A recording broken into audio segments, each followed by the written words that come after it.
الحمد لله وكفى وسلام على عباده الذين اصطفى خصوصا على سيد الرسل وخاتم الأنبياء وعلى آله المجتبى وأصحابه الأتقياء. أما بعد فإن خير الحديث كتاب الله وخير الهدي هدي محمد صلى الله عليه وسلم وشر الأمور محدثاتها وكل محدثة بدعة وكل بدعة ضلالة وكل ضلالة في النار.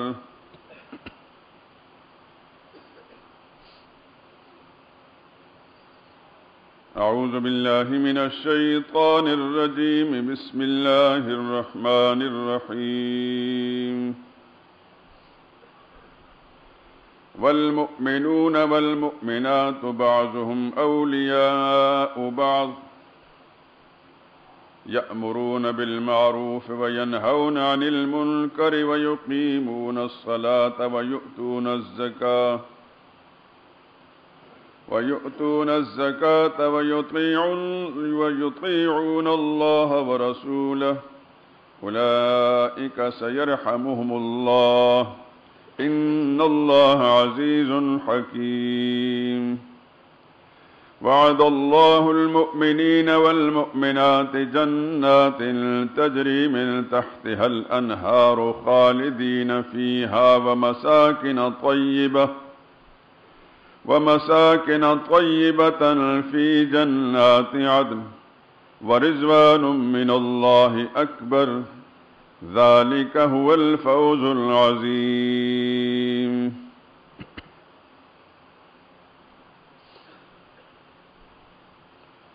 اور ایمان والے مرد اور ایمان والی عورتیں ایک دوسرے کے رفیق ہیں.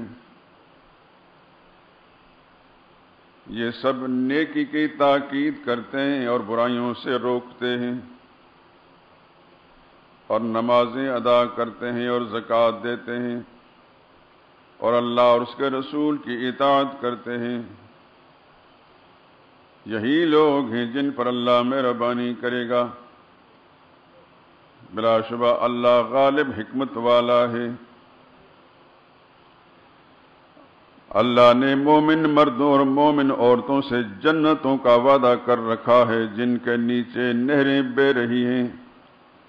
وہ ان میں ہمیشہ رہا کریں گے. اور ہمیشہ رہنے والی جنتوں میں نفیس مکانات کا بھی وعدہ کر رکھا ہے. اور اللہ کی رضا تو سب سے بڑھ کر نعمت ہے. یہی بڑی کامیابی ہے. سبحان ربک رب العزت عما یصفون وسلام علی المرسلین والحمد للہ رب العالمین.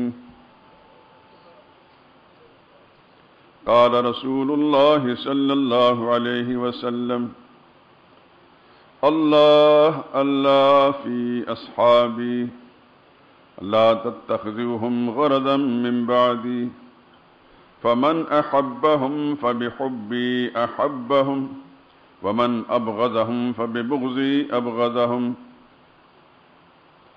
ومن آذاهم فقد آذانی ومن آذانی فقد آذى الله ومن آذى الله فيوشك أن يأخذه.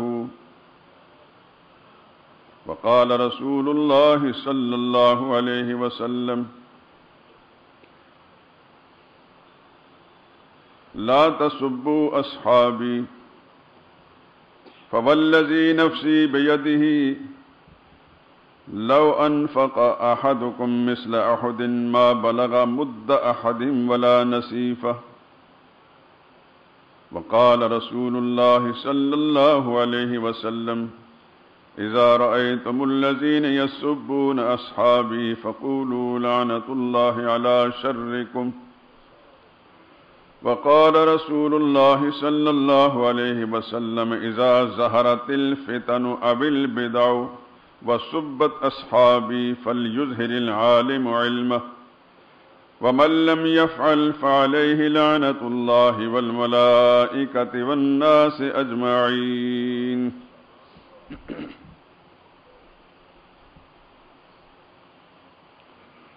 بزرگان محترم، برادران عزیز،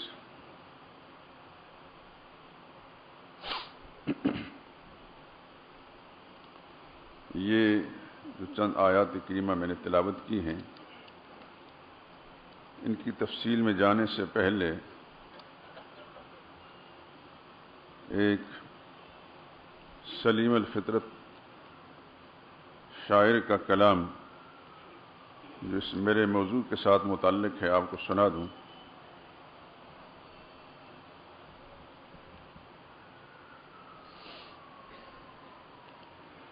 رسول مکرم کے اصحاب سارے،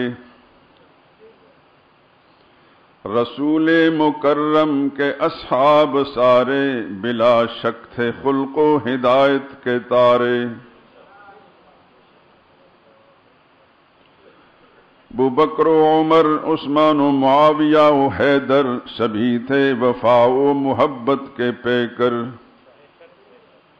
بیان کر رہا ہوں میں ان کے فضائل، ہوئے جن کی عظمت کے اغیار قائل. مساوات الفت کے تھے سب پیمبر، رہے جن سے لرزاں عمر بھر ستمگر. خدا و نبی کے فداکار تھے سب، غریبوں یتیموں کے غم خوار تھے سب. جہالت کی رسموں کو سب نے مٹایا، ہدایت کا رستہ انہوں نے دکھایا. کیا ہر طرف دین کا بول بالا، جہاں میں کیا نور حق سے اجالا. خلوص و محبت کے خوگر یہی تھے، گلستان دین کے گلے تر یہی تھے. رسول مکرم کے اصحاب سارے، بلا شک تھے خلق و ہدایت کے تارے. نہیں ان کا جس قلب میں احترام، نہیں ان کا جس قلب میں احترام، اس پہ سمجھو ہوئی بوئے جنت حرام.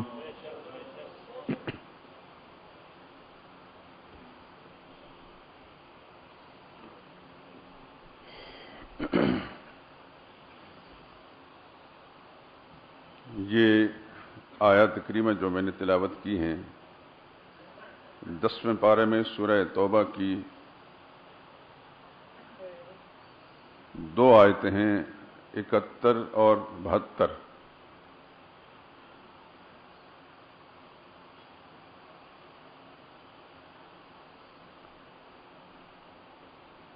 جن میں صحابہ کرام کے اوصاف بیان ہوئے ہیں. ٹھیک ان آیات کریم سے متصل 4 آیات پہلے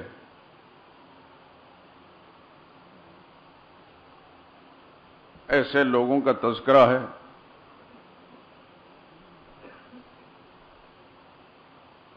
جو تھے تو نبی کے زمانے میں نبی کی زیارت بھی کرتے تھے اور ان کی اقتداء میں نمازیں بھی پڑھتے تھے، صحابہ کی صف میں ہمیشہ رہتے تھے، کلمہ بھی پڑھتے تھے، لیکن وہ کلمہ گو تھے. قرآن کے فیصلے کے مطابق وہ مومن نہیں تھے. قرآن نے ان کو منافق کہا ہے. اب یہ تقابلاً میں یہ چیزیں بیان کر رہا ہوں. پہلے منافقین کی خصلتیں بیان ہوئیں، دور تک ہیں. المنافقون والمنافقات بعضهم من بعض، منافق مرد اور عورتیں یہ آپس میں ایک دوسرے کے ساتھی ہیں. اور مومنوں کی جو شان بیان ہوئی، والمؤمنون والمؤمنات بعضهم اولیاء بعض، مومن مرد اور مومن عورتیں یہ بھی آپس میں ایک دوسرے کے رفیق ہیں.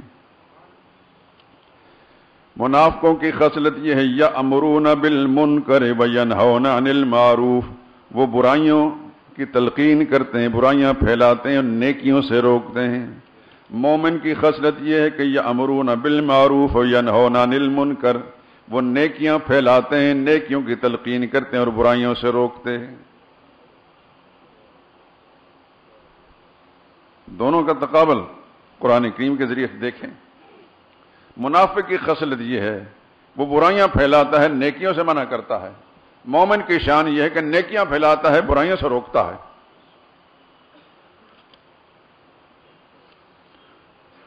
وَيَقْبِضُونَ أَيْدِيَهُمْ، اللہ کی راہ میں خرچ کرنے سے اپنی مٹھی بند رکھتا ہے یہ منافق۔ نسوا اللہ، یہ اللہ کو بھلا بیٹھا ہے، فنسیہم، اللہ نے ان کو بھلا دیا۔ ان المنافقین هم الفاسقون، یقیناً منافق یہ فاسق ہیں۔ وعد اللہ المنافقین والمنافقات والکفار نار جہنم، اللہ نے منافق مردوں، منافق عورتوں اور کافروں ان سب کے لیے جہنم کی آگ کا وعدہ کر رکھا ہے۔ خالدین فیہا، وہ ان میں اس آگ میں ہمیشہ رہا کریں گے۔ ہیا حسبہم، ان کے لیے کافی ہے۔ وَلَعَنَهُمُ اللَّهُ، اور اللہ کی لعنت و پھٹکار بھی ہے ان پر۔ وَلَهُمْ عَذَابٌ مُقِيمٌ، ان پر جو عذاب ہوگا ہمیشہ کے لیے ہوگا۔ اور مومنوں کی شان، ایمان والے مرد اور ایمان والی عورتیں اولیاء و بعضهم اولیاء و بعض، یہ ایک دوسرے کے ساتھی ہیں۔ اولیاء کا جو لفظ ہے عربی زبان میں، یہ ولی کی جمع ہے۔ اس کا معنی ہوتا ہے دلی دوست، حقیقی دوست۔ کہ ایک مومن جو ہوتا ہے مومن کے لیے مخلص ہوتا ہے، وہ دوغلا نہیں ہوتا۔ جو دوغلا ہے وہ مومن نہیں۔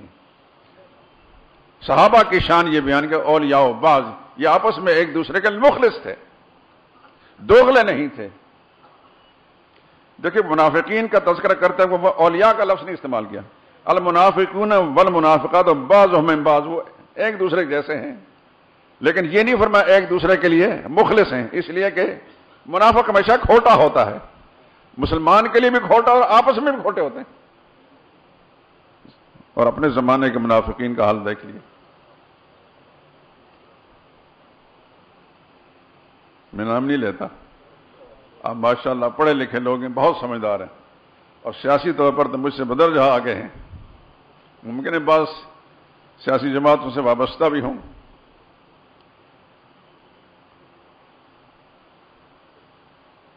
سب کے سب مومن کہلاتے ہیں یہ۔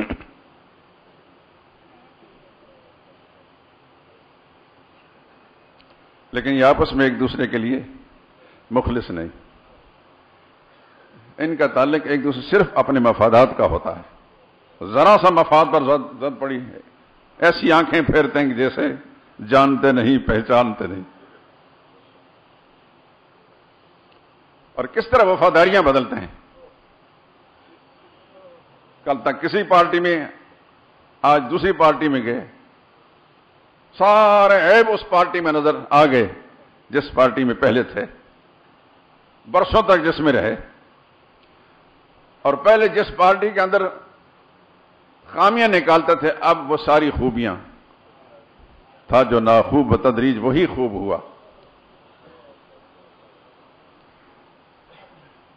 اس زمانے کے 1400 برس پچھلے منافقین کی خصلتوں کو اس زمانے کے لوگوں پر آپ اگر اس کی روشنی میں دیکھنا چاہیں تو خوب خوب نظر آئیں گی۔ میں ایک بات کہتا ہوں، آپ حضرات اس کو نوٹ فرما لیجئے۔ شاہ ولی اللہ رحمت اللہ تعالی علیہ، کوئی مسلمان ایسا نہیں اس بر صغیر کا جو ان کے نام سے بے خبر ہو۔ تفصیلی حالات چاہے نہ بھی جانتے ہوں، لیکن اتنا تو ہر مسلمان جانتا ہے کہ ایک بڑی دینی شخصیت کا نام ہے۔ ولی اللہ خاندان کے بڑی خدمات ہیں اس بر صغیر کے اندر اسلام کے لیے، قرآن کی تفسیر کے لیے، تشریح کے لیے، حدیث پھیلانے کے لیے، اس خاندان کی بڑی خدمات ہیں۔ بلکہ شاہ ولی اللہ کا پوتا شاہ اسماعیل شہید، نہ صرف یہ کہ انہوں نے دین کو پھیلایا ہے، عملاً جہاد بھی کیا ہے اہل باطل کے ساتھ۔ فرنگی کے خلاف بھی اور سکھوں کے خلاف بھی. آج بھی بالا کوٹ میں ان کی قبر گواہی دے رہی ہے.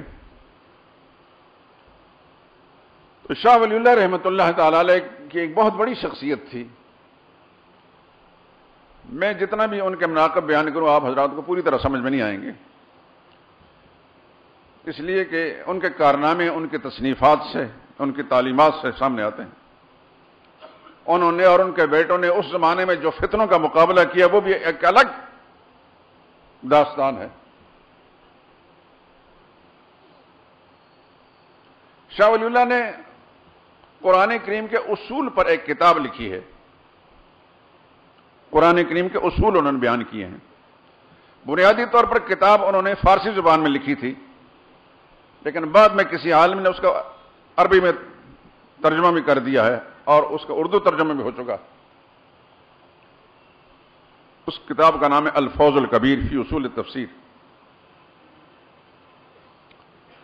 کراچی کے ایک ادارے نے چھاپ دی ہے تینوں زبانوں میں اکٹھی، فارسی بھی ہے، عربی بھی ہے اور اردو بھی ہے. اس میں انہوں نے قرآن کریم کی آیات کے حوالے سے کچھ طبقات کی پہچان کرائی ہے. میں آپ کو بھی بتا دیتا ہوں. فرماتے ہیں کہ اس زمانے میں جب قرآن نازل ہوا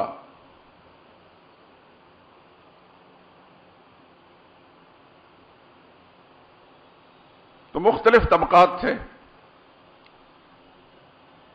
فرماتے ہیں شاہ ولی اللہ کہ اگر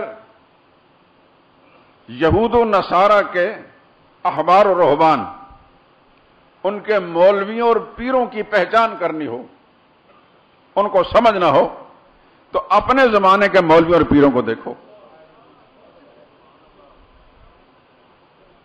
اگر وہی خصلتیں اپنے زمانے کے لوگ پائے جاتے ہیں تو سمجھو کہ یہ وہی لوگ ہیں.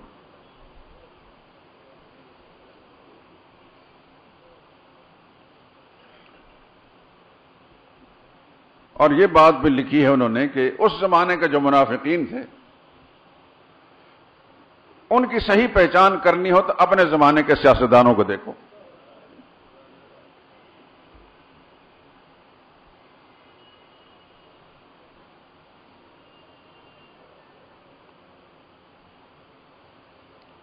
اور سچی بات یہ ہے شاہ ولی اللہ کی قبر کو خدا اپنی ان پر رحمتوں کی گھٹا نازل فرمائے. ان نشاندہی کی اور واقعتاً ہم اپنے زمانے کے ان سیاستکاروں کو جب دیکھتے ہیں، ان کی خصلتوں کو جب دیکھتے ہیں، تو قرآن کریم نے جو منافقین کی خصلتیں بیان کی ہیں وہ ٹھیک ٹھیک ان پر فٹ آتی ہیں.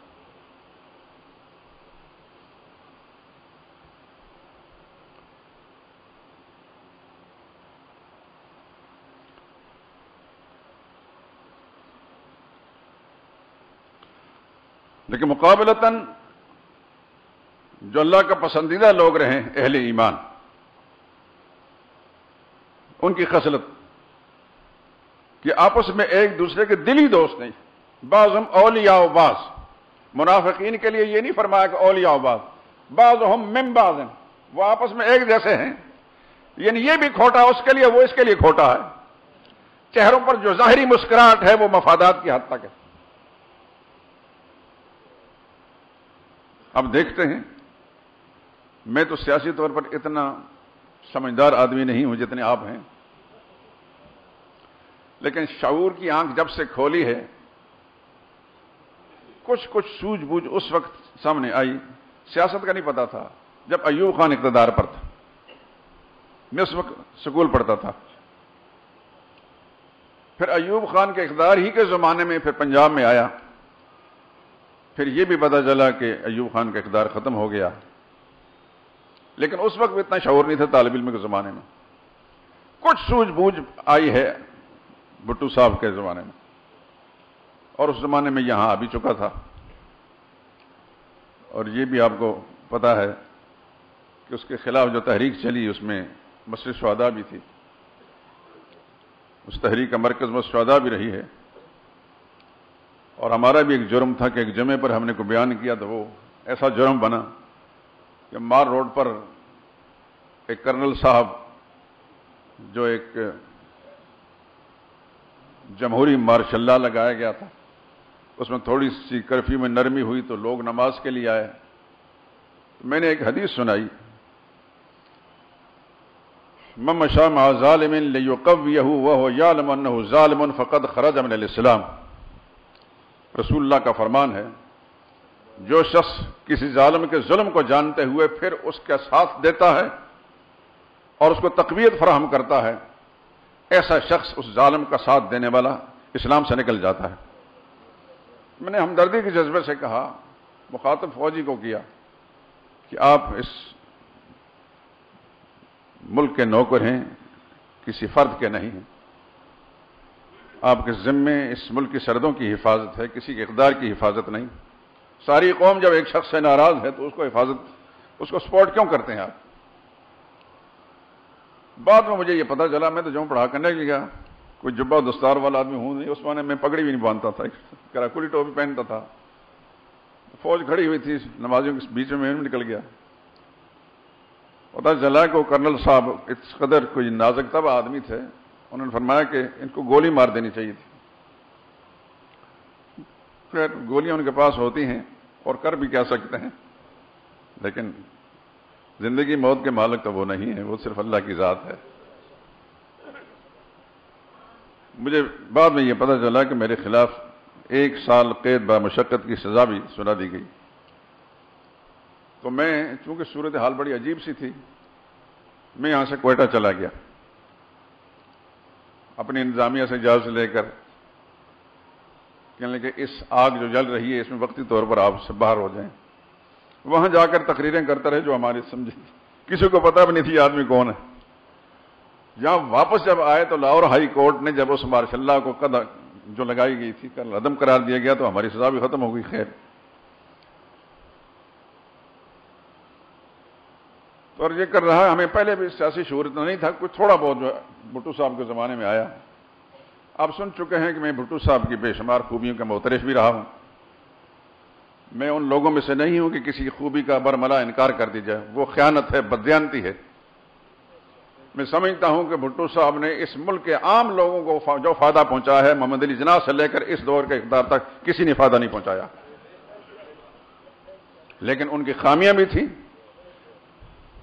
کچھ وہ ہیں جو عام لوگوں کو معلوم، کچھ وہ ہمیں معلوم نہیں، اور لوگوں کو معلوم ہوگی. بہرحال وہ بالآخر سب نے جانا ہے، وہ اللہ کے پاس پہنچ گئے. اور میں اس حق میں اپنی سمجھ ہے، ہو سکتا ہے میرا فہم ناقص ہو، جنرل حق کی ساری خوبیوں کے اعتراف کے باوجود اس بات کو غلط سمجھتا ہوں کہ بھٹو صاحب کو جو پھانسی دی گئی، اس لیے کہ اس ملک کے اندر اس سے بڑا جرأت مند لیڈر نہیں آیا کوئی بھی. ہم کسی جنید بغدادی کے انتظار میں رہیں کہ ایسا لیڈر آئے جو اللہ کا ولی بھی ہو. ہم خود ولی اللہ نہیں، ہمارے اندر سب پوری شیطنت موجود ہے، تو ہمیں کیسے اللہ کے ولی ملیں گے؟ اللہ کے نبی نے فرمایا کما تکونون کذالک یعمر علیکم، جیسا تم ہوگے ویسے تمہارے حاکم ہوں گے. قرآن کریم میں وَكَذَلِكَ نُوَلِّي بَعْضَ الظَّالِمِينَ بَعْضًا بِمَا كَانُوا يَكْسِبُونَ. ہم ایک ظالم پر دوسرے ظالم کا مسلط کر دیتے ہیں ان کے اعمال کے نتیجے میں. ہمارے اگر اعمال اچھے ہوں گے تو ہمیں کبھی غلط حاکم ہمارے پر مسلط خدا نہیں کریں گے. ہماری بدعمالیوں کے نتیجے میں یہ حاکم مسلط ہوتے ہیں. خیر، بھٹو صاحب ہو سکتا ہے کہ انہوں نے قتل کا حکم دیا بھی ہو، لیکن جب کوئی شخص اقتدار پر آتا ہے تو پھر وہ بے گناہ کو مجرم ثابت کر لیتا ہے. اب بھی دیکھ رہے ہیں آپ، پہلے بھی دیکھتے چلے آئے، جب اختیار و اقتدار ہوتا ہے تو سب کچھ ان کے پاس ہوتا ہے، جب اقتدار چھنتا ہے تو پھر بے بسی کی تصویر بنے ہوتے ہیں. جنرل ضیاء الحق کی ساری خوبیوں کے اعتراف کے باوجود میرے خیال کے اندر، میری اس ناقص فہم میں، کوئی شخص بھی اس سے نیک انسان پاکستان میں نہیں آیا، لیکن اس کی یہ ایک غلطی تھی کہ اس نے بھٹو صاحب کو پھانسی دے دی. اور بھی سزا کے طریقے تھے، لیکن بہرحال جو ہونا تھا وہ ہو گیا. تو میں عرض کر رہا ہوں کہ آپ حضرات تو زیادہ سیاسی شعور رکھتے ہیں، تھوڑی سی سوجھ مجھے بھی ہے. آپ دیکھ رہے ہیں کہ اس زمانے کے منافقین کی خصلتیں اپنے زمانے کے اندر جو قرآن بیان کر رہا ہے. اس زمانے کے جتنے بھی اپنے آپ کو سیاستدان کہتے ہیں، ان میں سے کوئی شخص کسی دوسرے کے مخلص نہیں ہے. کوئی شخص مخلص نہیں ہے. ان کے نزدیک سب سے پہلے اپنا مفاد ہے، اپنا شخصی مفاد ہے، ملکی مفاد بھی نہیں، شخصی مفاد ہے، بعد میں کچھ اور ہے. لیکن صحابہ کی جو خالص مومنوں کی صفت قرآن نے بیان کی، بعض اولیاء و بعض وہ دل سے ایک دوسرے کے ساتھ پیار کرتے ہیں. قرآن کریم کی اسلوب بدل بدل کر آیتوں سے پتہ چلتا ہے. اس سے معلوم ہوتا ہے کہ وہ دل سے پیار کرتے تھے، ایک دوسرے کے ساتھ دشمن نہیں تھے، ایک دوسرے کے دشمن نہیں تھے، ایک دوسرے کے خلاف بغض و بیر نہیں رکھتے تھے. یہ اطلاع اللہ دے رہا ہے قرآن کریم کے ذریعے سے. اولیاء اللہ جو ہیں عام عرف عام کے جو ولی ہیں، وہی جو اللہ کے ساتھ دلی دوستی رکھتے ہیں اور اللہ کے بھی مقبول بندے ہیں. تو صحابہ کی شان بھی اولیاء و بعض اولیاء و بعض، وہ آپس میں ایک دوسرے کے دلی دوست ہیں. اور ان کی خصلت یہ ہے یامرون بالمعروف، ان کا کام ہی نیک کام دنیا میں پھیلانا، نیکیاں پھیلانا، نیکی کی تلقین کرنا، ینہون عن المنکر اور برائیوں سے روکنا. ایک دوسری صورت میں صحابہ کو مخاطب کر کے براہ راست اللہ نے فرمایا کنتم خیر امۃ اخرجت للناس، اے میرے نبی کا ساتھیہ تم سب سے بہتر لوگ ہو، امت کے بہترین لوگ ہو. اخرجت للناس، تمہیں اللہ تعالیٰ نے دنیا میں بھیجا اس لیے تأمرون بالمعروف وتنہون عن المنکر، تم دنیا میں نیکیاں پھیلانے کے لیے اور برائیاں مٹانے کے لیے پیدا کیے گئے ہو. وہاں اللہ پاک نے براہ راست صحابہ کو مخاطب کن تم لوگ خیر امت، امت کے بہترین لوگ تم ہو. یہاں اسلوب بدل کر فرمایا یہ ایمان والے، پکے ایمان والے ایک دوسرے سے دلی دوست ہیں، نیکیوں کی تلقین کرتے ہیں اور برائیوں سے منع کرتے ہیں. وَيُقِيمُونَ الصَّلَاةَ، نمازیں قائم کرتے ہیں. وَيُؤْتُونَ الزَّكَاةَ، کنجوسی اختیار نہیں کرتے، زکاتیں بھی دیتے ہیں، اللہ کے راہ میں خرچ کرتے ہیں. وَيُطِيعُونَ اللَّهَ وَرَسُولَهُ، اللہ اور رسول کے فرمانبرداری اختیار کرتے ہیں. یہ خصلتیں بیان کر اولئک سیرحمہم اللہ، ان لوگوں پر اللہ اپنی رحمتیں نازل فرمائیں. یہ اللہ کے رحمتوں کے حقدار و مستحق ہیں. پھر انہی کے بارے میں وعد اللہ المؤمنین والمؤمنات، ان ایمان والے مردوں اور ایمان والی عورتوں سے اللہ نے وعدہ کر رکھا ہے جنات، اللہ نے ان جنتوں کا وعدہ کیا ہے تجری من تحتها الانہار.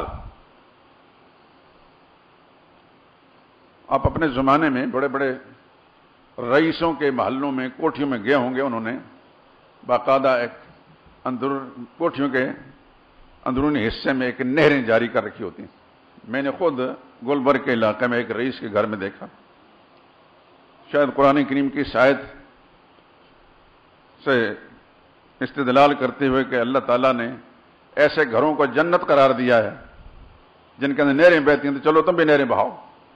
کہاں جنسبت خواہ کرا بعالم پاک، کہاں اللہ کی جنت اور کہاں انسانوں کی بنائے ہوئے یہ مکان.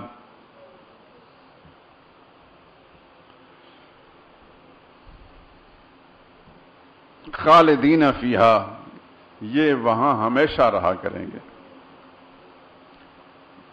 یہ عارضی باغات نہیں جہاں دروازے مخصوص وقت میں کھلتے ہیں اور مخصوص وقت میں بند ہوتے ہیں اور پھر کہا جائے نوکروں کی طرف سے نکلو بھئی اب ٹائم ختم ہو گیا. اللہ فرماتا ہے خالدین فیہا، یہ وہاں ہمیشہ رہیں گے. اللہ نے ان کے لیے وہ گھر تیار کیے ہیں مساکن طیبۃ فی جنات عدن، وہ جنتیں جو ہمیشہ رہنے والی ہیں، ان میں پاکیزہ مکانات، پاکیزہ گھر ہیں. اور آخر میں ایک عجیب جملہ بڑھا دیا وَرِضْوَانٌ مِّنَ اللَّهِ،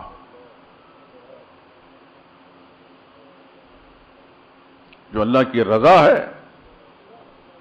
قرآن کریم کے دوسرے مقامات میں جہاں صحابہ کا تذکر رضی اللہ عنہم ورضوا عنہم، اللہ ان سب سے راضی ہو گیا، وہ اللہ سے راضی ہو گیا. جا بجا قرآن کریم میں موجود ہے اللہ ان سے راضی، وہ اللہ سے راضی ہیں. اب جنتیں بھی مل گئی، شاندار مکانات، گھر بھی مل گئے، لیکن اللہ فرماتے ہیں سب سے اونچی چیز اللہ کی رضا ہے. اور صحابہ وہ لوگ ہیں عام جنتی خوش نصیبی کے ساتھ دعا کریں اللہ مجھے بھی اور آپ کو بھی اپنی رحمت کے ساتھ وہاں پہنچا دے، لیکن عام جنتی تو وہاں پہنچیں گے تو بعد میں حدیث میں آتا ہے کہ جب ان کی جنت کی ساری نعمتیں مل جائیں گی تو اللہ پاک پھر ان سے پوچھیں گے حل رضیتم، کیا تم خوش ہو گئے، راضی ہو گئے؟ یہ حدیث میں ہے، یہ الفاظ بھی میں حدیث کے پڑھ رہا ہوں۔ تو عرض کریں یا اللہ اس سے بڑھ کر بھی کوئی نعمت مل سکتی ہے؟ اللہ فرمائیں گے کہ ہاں جنتیں تو تمہیں مل گئی، لیکن ایک چیز ابھی تک تمہیں نہیں ملی، الآن احل علیکم رضوانی، آج میں تمہیں اپنی رضا کا پروانہ دینے لگا ہوں۔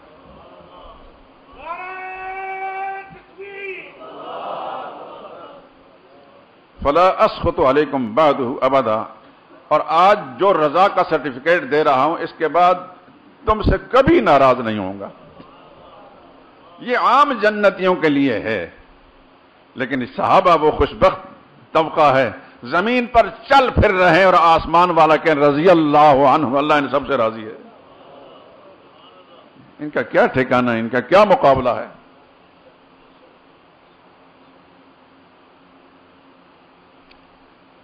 اللہ اکبر۔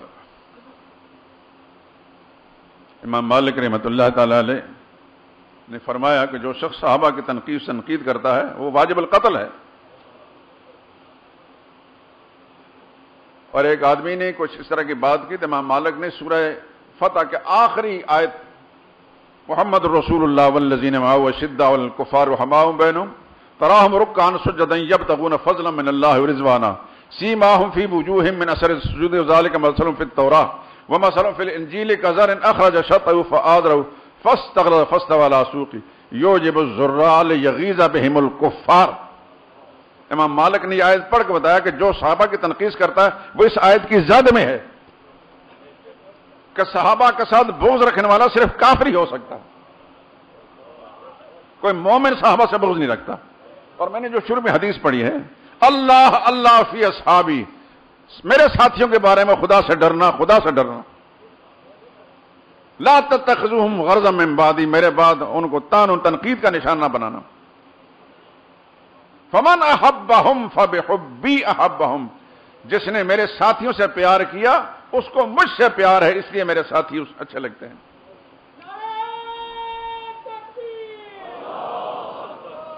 ومن ابغضہم فببغضی ابغضہم، اور جو ان سے بغض رکھے گا تو بغض رکھنے کی کیا وجہ ہے؟ کوئی صحابہ نے اس کا کچھ مارا ہے، کوئی آدمی قتل کیا ہے، اس کی جائیداد پر قبضہ کیا ہے، کیوں بغض رکھتا ہے؟ فببغضی ابغضہم، اس بد نصیب کو میرے ساتھ بغض ہے، اس لیے میرے بغض کی وجہ سے میرے ساتھی بھی برے لگتے ہیں اور ان سے بغض رکھا ہے۔ کسی اور محدث نے یہ مضمون بیان کیا ہے، انہوں نے کہا کہ اہل باطل کا یہ شیوہ رہا ہے کہ جب براہ راست پیغمبر صلی اللہ علیہ وسلم پر تنقید نہیں کر سکتے، جرأت نہیں پاتے، تو پھر وہ صحابہ کرام پر تنقید کرتے ہیں۔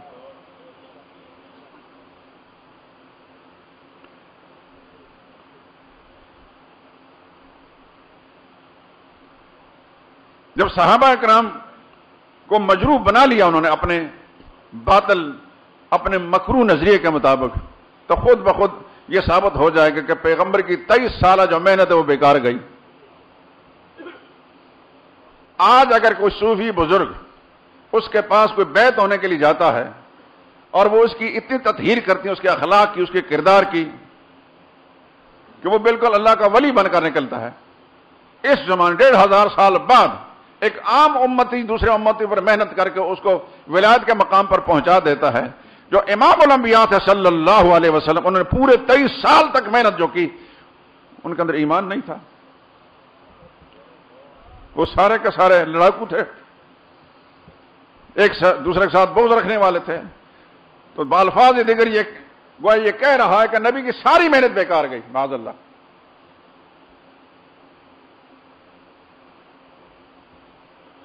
کوئی صاحب ایمان ادنا وسوسہ بھی دل میں نہیں لا سکتا کہ نبی کی محنت بیکار گئی۔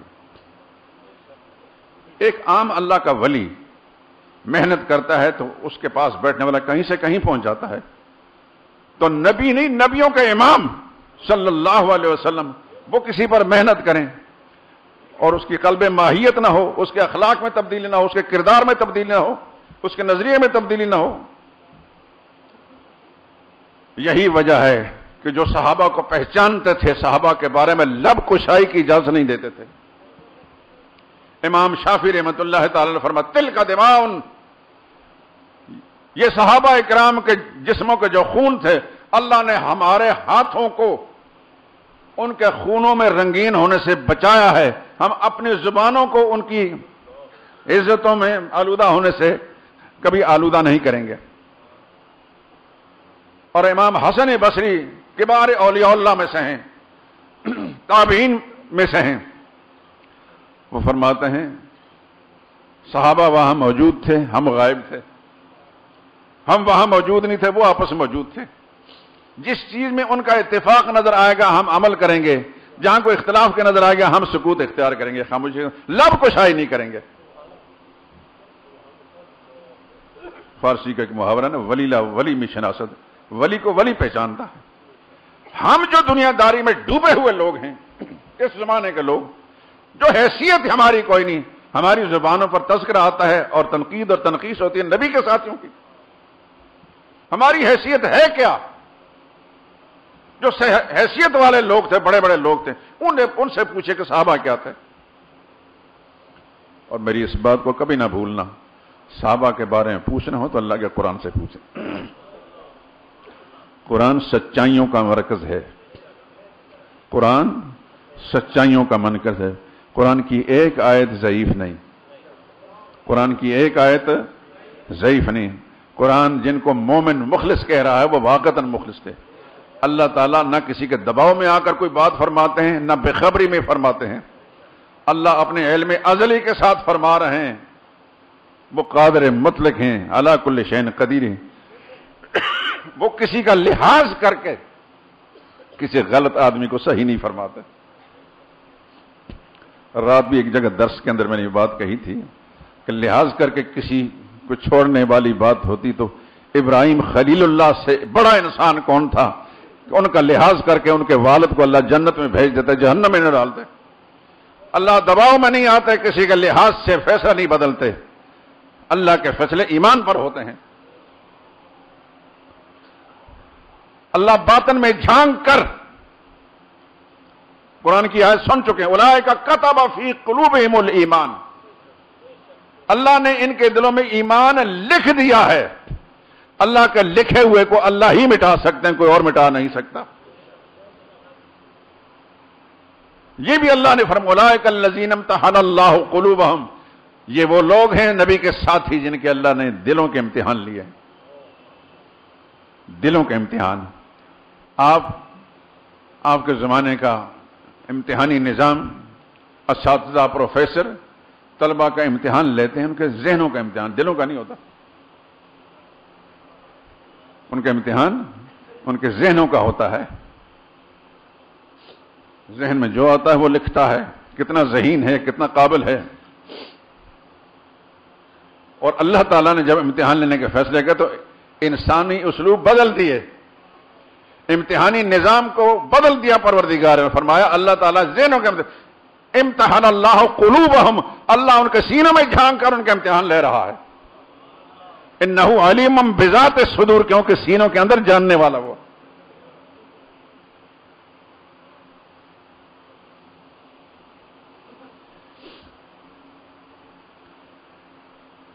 اس کی شان تو اس نے خود بیان کی ہے. ان تجہر بالقول، اے بولنے والے انسان تو اونچی آواز سے بولے یا آہستہ بولے. فإنہ یعلم السر، اللہ تو وہ ہے جو رازوں کو بھی جانتا ہے. وأخفى، اس سے بھی زیادہ مخفی چیز کو بھی جانتا ہے جو ابھی راز نہیں بنی، آئندہ چل کر کہیں رازوں میں آئے گا، اللہ اس کو بھی جانتا ہے.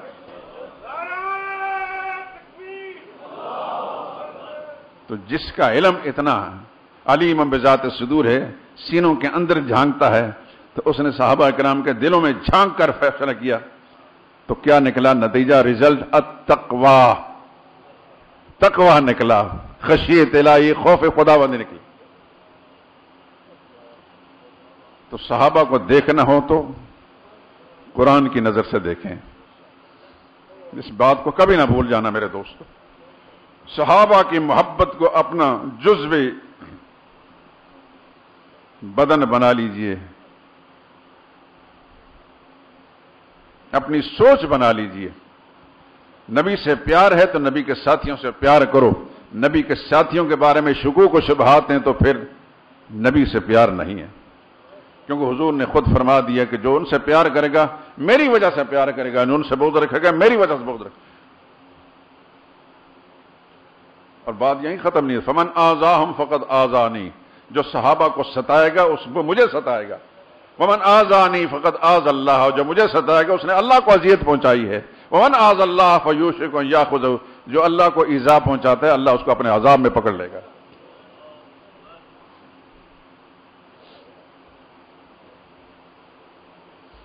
ہمارے بزرگ سیدنا عبداللہ شاہ بخاری رحمہ اللہ فرمایا کرتے تھے مکھیاں دو قسم کی ہوتی ہیں. ایک گوبر کی مکھی ہے جو گوبر پر بیٹھتی ہے، اور ایک شہد کی مکھی ہے جو پھول پر بیٹھتی ہے. گوبر کی مکھی کی طرح صحابہ کو تاریخ کے اوراق میں مت دیکھو. وہاں تاریخ کے اوراق میں بڑا گند بھرا ہوا ہے. تاریخ کے اوراق میں تو نبی کی عزت محفوظ نہیں.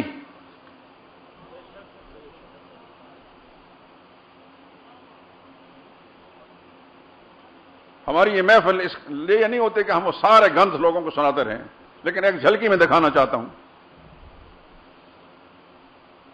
نبی گناہوں سے پاک ہوتے ہیں کہ نہیں؟ یہ ہم سب کا ایمان ہے، ہمارا عقیدہ ہے. خدا اس پر قائم رکھے. اپنی اولادوں کو بھی یہ سمجھائیے میرے دوستو، نبی گناہ نہیں کرتے. اللہ نے نبیوں کے اندر سے معصیت کا مادہ ہی ختم کیا ہوتا ہے. معصیت نبی کی طرف بڑھتی ہے، خدا اس کو ہٹا دیتا ہے. نبی معصیت کی طرف نہیں جاتے. نبی معصوم ہوتے ہیں. یہ 1400 برس سے مسلمانوں کا متفق عقیدہ ہے. اس تاریخ کے گند کے اندر تو آپ کو یہ بھی ملے گا کہ سیدنا داؤد علیہ السلام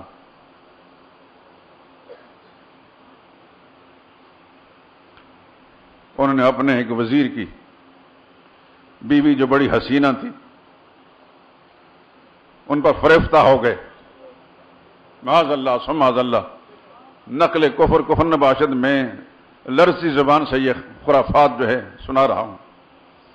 اور اس کو حاصل کرنے کا کوئی طریقہ نہیں تھا. ان کو اپنی فوج کے اندر، فوجی تھا وہ، اگلے دستے کے اندر بھیج دیا اور وہ مارے گئے. اور اس طرح ان کی عورت خالی ہوئی تو داؤد علیہ السلام اپنے گھر میں رکھ لی. یہ کتاب و خرافات ملیں گے آپ کو. یہ میں نے ایک نمونہ آپ کو سنایا ہے. اگر تاریخی واقعات دیکھیں کسی نبی کی ناموس محفوظ نہیں.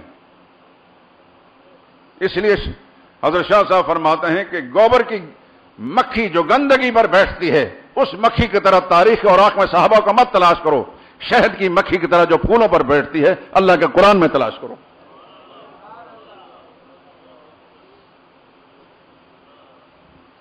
میرے دوستو، خدا کرے کہ جو میرا جذبہ ہے میں سمجھانے میں کامیاب ہو جاؤں اور اللہ تعالیٰ اس جذبے کو آپ کے دل میں ڈال دے کہ آپ سوتے جاگتے چلتے پھرتے اس تصور سے اپنے دل و دماغ کو خالی مت پائیں کہ ساری دنیا کے انسانوں میں سب سے بڑے انسان محمد رسول اللہ صلی اللہ علیہ وسلم کے ساتھ پیار ہو اور پھر سیکنڈ درجے پر دوسرے نبی کے ساتھیوں کے ساتھ پیار ہو. باقی ساری مخلوق پیچھے ہے.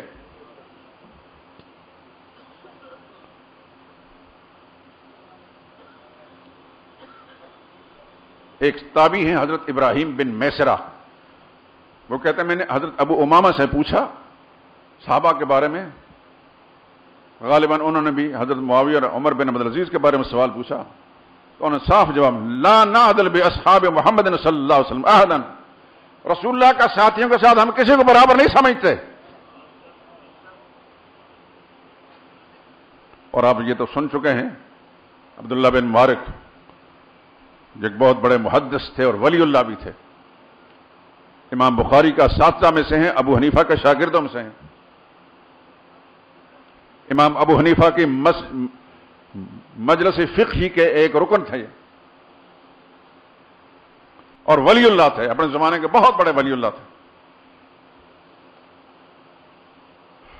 میں تو ایک بات کہتا ہوں میرے دوستو، خدا کرے کہ میں بات سمجھانے میں کامیاب ہو جاؤں، ولی ہوتا ہی وہ ہے جو اللہ کی کتاب اور محمد رسول اللہ کی تعلیمات سے پوری طرح آگاہ ہو۔ میری بات کو سمجھنے کی کوشش کرنا، کوئی شخص جو قرآن اور سنت سے جاہل ہو وہ ولی اللہ نہیں ہو سکتا۔ ولی اللہ وہی ہوگا جو کتاب اللہ اور سنت رسول اللہ کا عالم ہوگا۔ اب ہمارے زمانے میں چونکہ عجیب سی جہالت ہے، ہم نے عجیب تقسیم کر رکھی ہے، یہ فقیہ ہے، یہ محدث ہے، یہ مولوی ہے، یہ فلاں ہے، یہ پیر صاحب ہیں۔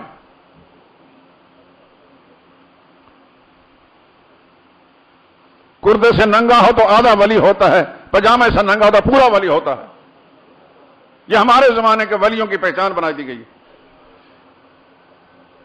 مت کوئی دل میں خیال رہے میں تمام اولیاء اللہ بلا امتیاز ان کے قدموں کی خاک کو اپنے لیے سرمہ بصیرت سمجھتا ہوں، ان کی محبت میرے لیے جزو ایمان ہے، لیکن ٹھگوں کو ولی نہیں سمجھتا۔ اگر مرزا قادیانی دجال کو نبی نہیں سمجھتا، حالانکہ میرا اس کے ساتھ کوئی جھگڑا نہیں تھا، وہ چونکہ جعلی تھا، مسلمان کذاب کو نبی نہیں سمجھتے اس لیے کہ وہ جعلی تھا۔ جو سچے نبی ہیں ان کو مانتے ہیں، سچے ولیوں کو بھی ہم مانتے ہیں۔ میں مجدد الفسانی کو مانتا ہوں، شیخ عبد القادر جیلانی کو مانتا ہوں، ان کی تعلیمات ہمارے سامنے ہیں، ان کی ہر بات آب زر سے لکھنے کے قابل ہے۔ ٹھگوں کو ولی نہیں مانتا، سارا لاہور کہہ دے مسعودہ کا مولوی بے ادب ہے، گستاخ ہے، مجھے یہ ساری تہمتیں اور الزامات قبول ہیں، لیکن ٹھگ کو ولی نہیں مانتا۔ سچے ولیوں کو مانتا ہوں، سچے ولیوں کو مانتا ہوں، خدا ان کی محبت پر ہمیں قائم رکھے، ان کی اتباع نصیب فرمائے۔ ساری زندگی ٹھگی کا کاروبار کرتا رہا اور مرا، اس کا مزار بن گیا، مقبرہ بن گیا، مجاور بیٹھ گئے، جو حالہ نے آ کر نذرانے شکرانے چندے ڈالنے شروع کر دی، اللہ کے ولی تھے۔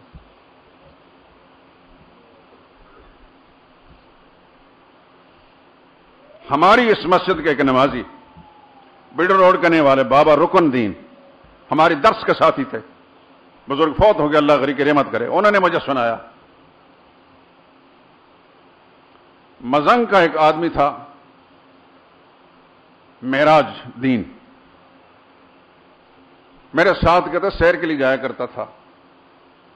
یہ جناح باغ کے اندر جناح لائبریری کے ساتھ یا چلڈرن پارک ہے، جنگلے سے لگے ہیں جہاں بچے بھی اور صبح کے، وہاں ایک مقبرہ سا بنا ہوا، یہ بابا رکن دین نے بنایا۔ انگریز اس زمانے میں جب یہ آبادیاں نہیں تھی، انگریز کا کتا مر گیا، باغ کے مالی نے اس کتے کو لے جا کر وہاں دفن کر دیا۔ مرور زمانے کے بعد وہ گنبد بن گیا۔ کس کو پتا ہے کہ یہاں کیا دفن ہے؟ جس نے یہ بات مجھے سنائی میں نے اس کا پورا نام بتا دیا۔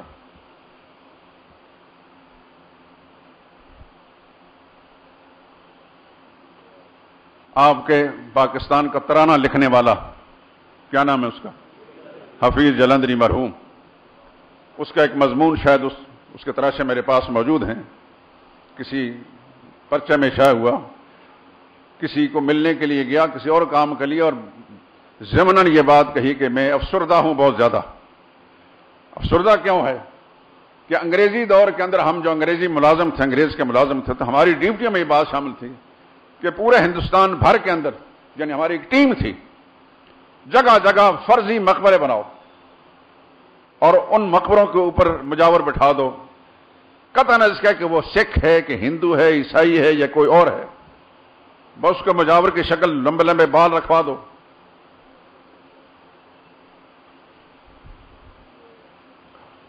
روس کے اور ہندوستان کے ہندو اور سکھ اور روس کے داڑھی، ان کو لمبی لمبی داڑیاں بڑھوا کر، سروں پگڑیاں بنا کر، ان سے پاکستان میں دہشت گردی کرائی جاتے، کہتے یہ کس نے کیا؟ طالبان نے کیا۔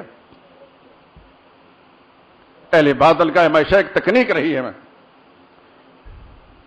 آپ کو یاد ہوگا کہ وہ پشاور میں سکول پر جو حملہ کیا تھا کسی ظالم بدبخت نے، جس میں معصوم بچوں کو قتل کیا گیا، بعد میں ان میں سے کوئی بدبخت مارا گیا، اس کے جسم پر عیسائی کے ٹیٹو بنے ہوئے تھے،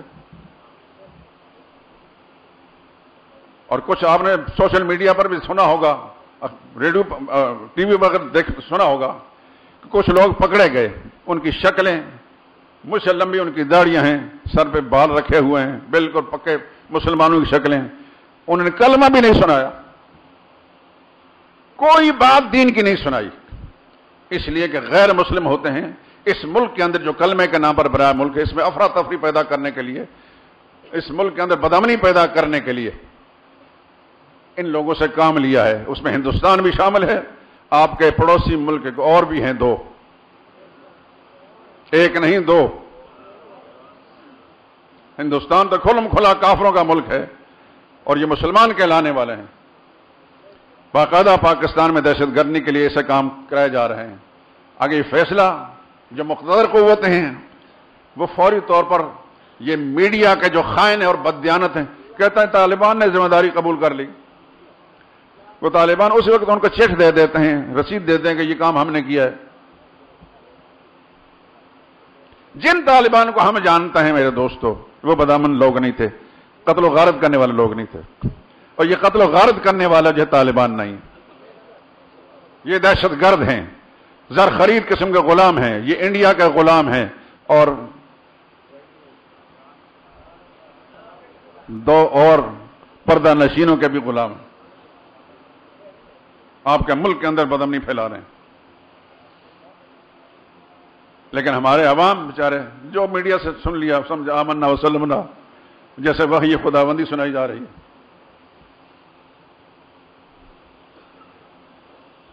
اللہ اکبر۔ بات ہو رہی ہے صحابہ کی، نبی سے پیار کرو، اللہ نبی کی محبت نصیب فرمائے۔ حضور نے فرمایا لا یؤمن احدکم حتی اکون احب الیہ من والدہ وولدہ والناس اجمعین، تم میں سے کوئی شخص مومن نہیں بن سکتا جب تک وہ اپنے آپ سے، اپنے ماں باپ سے، اپنے اولاد سے، ساری کائنات سے بڑھ کر مجھ سے پیار نہ کرے، وہ مومن نہیں۔ اللہ سب کو محبت مصطفیٰ صلی اللہ علیہ وسلم کی محبت نصیب فرمائے، سچی محبت اتباع کے ساتھ نصیب فرمائے، اور اس محبت کا تقاضا یہ ہے کہ نبی کے ساتھیوں سے پیار کرو بلا امتیاز۔ کسی کتاب میں کیا لکھا ہے میں بار بار کہہ چکا ہوں، اس کتاب کا کوئی اعتبار نہیں، کہ اعتبار ہے اللہ کے قرآن کا، اعتبار ہے رسول اللہ کے فرمان کا صلی اللہ علیہ وسلم۔ قرآن جھوٹا نہیں ہو سکتا، نبی کا فرمان جھوٹا نہیں ہو سکتا، نبی کا فرمان قرآن کا مطابق ہوگا۔ قرآن ان کی صفائیاں پیش کر رہا ہے، نبی کا فرمان بھی اگر صفائیاں پیش کرنے والا ہے تو سمجھو کہ حضور کا فرمان ہے، اگر اس کے اندر کوئی خامی نظر آتی ہے تو سمجھو کسی جعلساز نے جعلسازی کی ہے، یہ رسول اللہ کا فرمان نہیں۔ کیونکہ جس نبی پر قرآن نازل ہوا، مانتے ہیں آپ اس بات کو؟ قرآن کس پر نازل ہوا؟ حضور صلی اللہ علیہ وسلم پر، آپ کے قلب اطہر پر۔ یہ قرآن کو حضور صلی اللہ علیہ وسلم اپنے زبان مبارک سے بیان کیا، تو وہ آیتیں بیان کی جس میں رسول اللہ قرآن کریم کے اندر صحابہ کرام کی مدح اور تعریف ہے، یہ حضور نے بیان فرمائی کہ نہیں؟ وہی حضور قرآن کے ذریعے سے ان کی تعریفیں بیان فرمائیں اور وہی حضور پھر اپنی حدیث کے ذریعے سے ان کی مذمت بیان کریں، ایسا ممکن ہو سکتا ہے؟ معلوم ہوتا ہے کہ سچی حدیث بھی وہی ہے جو اس قرآن کے مطابق ہے، اور جو قرآن سے ٹکراتی ہے وہ سچی حدیث نہیں، کسی ایرے غیر نتھو خیرے نے جعلسازی کی ہے۔ اللہ سے دعا کریں اللہ تعالی ہمیں قرآن کی سچائیوں پر ایمان لانے، نبی کریم صلی اللہ علیہ وسلم کی سچی محبت اور نبی کے رضاکاروں اور ساتھیوں کی سچی محبت نصیب فرمائے، اس پر قائم دائم رکھے۔ سبحانک اللہم وبحمدک اشہد ان لا الہ الا انت استغفرک الیک۔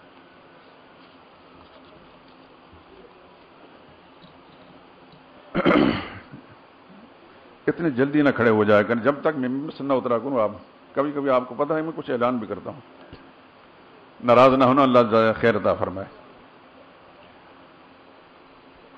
ہمارے شیخ حضرت شیخ القرآن رحمہ اللہ، انہوں نے تفسیر جواہر القرآن کے نام سے 3 جلد میں ایک بڑی ضخیم تفسیر لکھی ہے، جو نام ہے ویسے ہی اس کے اندر جواہر بھی ہیں، لیکن عام آدمی کے لیے اتنی بڑی تفسیر کا مطالعہ مشکل ہوتا ہے۔ مختصر جواہر القرآن کے نام سے ایک جلد کے اندر قرآن کا متن ہے، بین سطور ترجمہ ہے، حاشیے پر مختصر اصطلاحات ہیں۔ اس زمانے میں ہم نے جب پڑھا تھا اس وقت ہمارے پاس وہی ہے، میں اسی سے درس بھی دیتا ہوں، لیکن بڑا عرصہ وہ یہ ناپید تھا۔ کچھ حضرات نے، کچھ دوستوں نے اس کو محنت کر کے دوبارہ چھاپ دیا ہے، اور کوئی نوجوان باہر لایا ہوگا آپ حضرات اس کا مطالعہ کریں کم سے کم، اور نہیں تو ہر صورت سے پہلے جو صورت کا خلاصہ ہے، ایک صورت کا دوسری صورت سے ربط اور خلاصہ جو ہے، اس سے کم پوری صورت کا مضمون آپ کو علم میں آ جائے گا۔ جزاکم اللہ خیر۔